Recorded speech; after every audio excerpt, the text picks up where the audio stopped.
дуруд ба мухлисони телевизиони варзиш, хосатан барномаи дар шабакаҳои иҷтимоӣ. Чун ҳар вақта Фирдавси хурсандам, рафтем. тавсиф ва эҳтироми хосаи испаниҳо нисбати шабакаи телевизиони варзиш ва футболи тоҷик.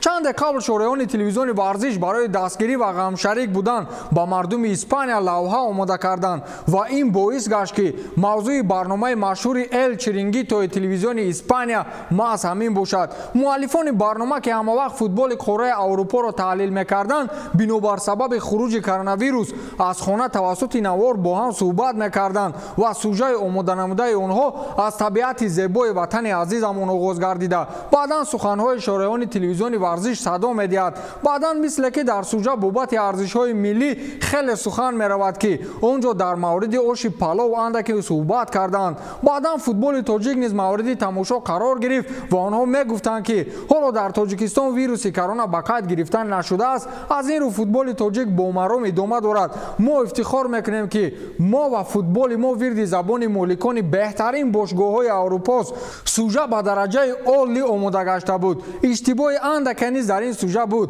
онҳо шарои телевизиони варзиш бобо холмуродзодаро директори телевизиони варзиш навиштанд. ин бахшиданист ва ман ба дӯстам бобо орзуи онро мекунам ки ба ин маснад бирасад.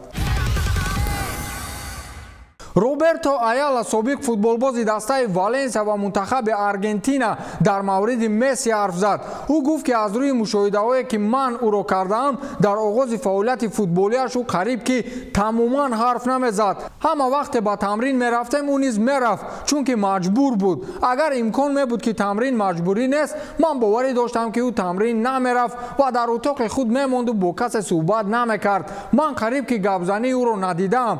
аммо бинед ки Месси то кадом андоза тағйир ёфтааст. ӯ дар майдон лидер аст ва ҳамеша бо ҳамдастаҳош гап мезанад. чӣ дар майдон ва берун аз он Месси хеле сергап шудааст, мегӯяд Роберто Аяла. ҳамин хел аст, зиндагӣ оҳиста оҳиста ба гап медарорад.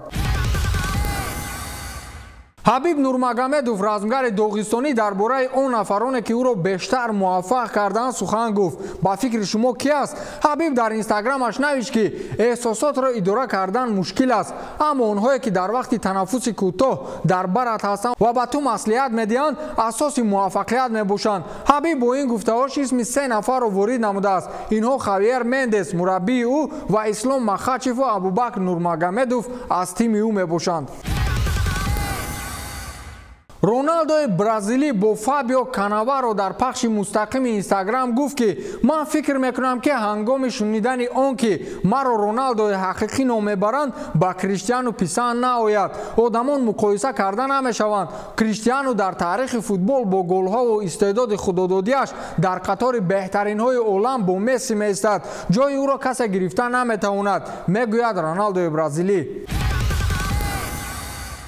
раҳбарияти нави Ньюкасл Юнайтед исми якчанд довталабро барои ишғоли курсии сармураббӣ ошкор карданд. ESPN хабар медиҳад. ба иттилои сарчашма, раҳбарияти бошгоҳ мақсади ҷалби мутахассиси шинохтаро дорад. соҳибмулкон дар ин мақом Массимилиано Аллегри, Маурисио Почетино, Люсиен Фавр ва Рафаэл Бенитесро дидан мехоҳанд. Бенитес феълан сармураббии Далиан Ифан мебошад. Фавр бошад бо тими Барусия кор мекунад, аммо Почетино ва Аллегри озоданд.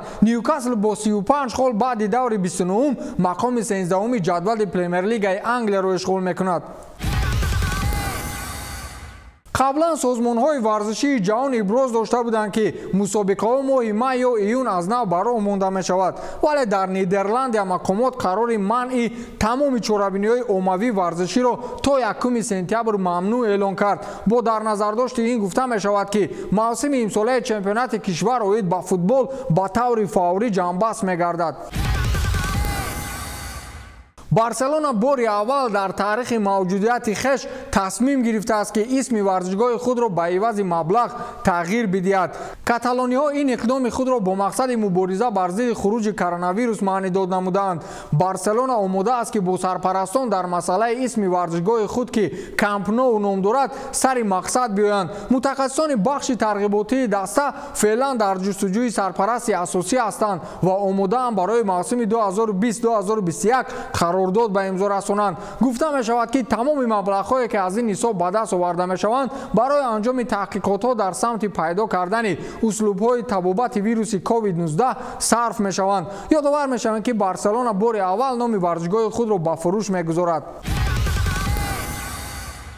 УЕФА ё худ Ассотсиатсияи футболи Аврупо аз лигаҳои футбол талаб кардааст ки мавсимро то ба охир баргузор намоянд. рӯзи 21 апрел раҳбарияти УЕФА ба 55 аъзои комилиҳуқуқи худ тавассути онлайн конфронси фосилавӣ тақвими шаклҳои нави идома додани мавсимро чӣ дар клубҳои футбол ва чӣ дар тимҳои миллӣ пешниҳод кард. гуфта мешавад ки дастурҳо дар самти ба таври фаврӣ баргузор намудани бозиҳои лигаҳои миллӣ ва ҷому суперҷоми кишварҳо аз қораи Аврупо дода шуда.